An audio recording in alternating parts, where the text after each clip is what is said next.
GCC കൺട്രീസിൽ ഏറ്റവും famous ആയിട്ടുള്ള ഒരു ഐസ്ക്രീമാണ് ഇത്. മാംഗോയുടെയും പീച്ചിൻ്റെയും ഷേപ്പിൽ വന്നിട്ടുള്ള ഒരു ഐസ്ക്രീം. കുറച്ച് കാലമായിട്ട് ഞാൻ തപ്പി നടക്കുകയാണ്. ഇവിടെയൊക്കെ വന്നിട്ടുണ്ടായെങ്കിൽ കൂടി എനിക്ക് കിട്ടിയില്ല. പക്ഷെ ഫൈനലി ഇന്ന് കിട്ടി. ഇന്ന് ഡേറ്റും 11/11 ഓഫർ കിട്ടിയിട്ടുണ്ട്. ഇത്ര തന്നെ കേട്ടോ. 25 റിയാലിനും ദിറംസിനൊക്കെയാണ് ഒരു സമയം ഇത് കൊടുത്തുകൊണ്ടിരുന്നത്.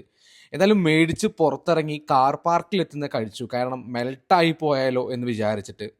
സാധനത്തിന് 11 സംതിങ് ഇല്ല, 11.11 റിയാൽ. ഇന്ന് 11 ആകൊണ്ടായിരിക്കാം. ഒരു റിയാലിന് കിട്ടുന്ന സാധനത്തിന്റെ ഐസ്ക്രീമിനാണ് ഇത്രയും രൂപ കൊടുത്ത് വാങ്ങിയത്. ടേസ്റ്റ് നിർബന്ധമാണല്ലോ. കഴിച്ചു, സംഭവം കൊള്ളാം, നല്ല ടേസ്റ്റ് ഒക്കെ ആയിട്ടുണ്ട്. പക്ഷെ പുതുമയായിട്ടൊന്നും തോന്നിയില്ല. അതിന്റെ ഷേപ്പ് ഒഴിച്ചു നിർത്തിയാൽ ഒരു കമ്പനി, ഒരു ബ്രാൻഡ് അല്ലെങ്കിൽ ഒരു മോഡൽ ഇറക്കുമ്പോൾ എങ്ങനെയാണ് ജനങ്ങളിലേക്ക് ഹിറ്റ് ചെയ്യുന്നത് എന്ന് ഈ ഒരു ഐസ്ക്രീം കാണുമ്പോൾ കാണാട്ടോ. അത്യാവശ്യം ടേസ്റ്റ് വൈസ് ഇറ്റ്സ് അടിപൊളിയാണ്.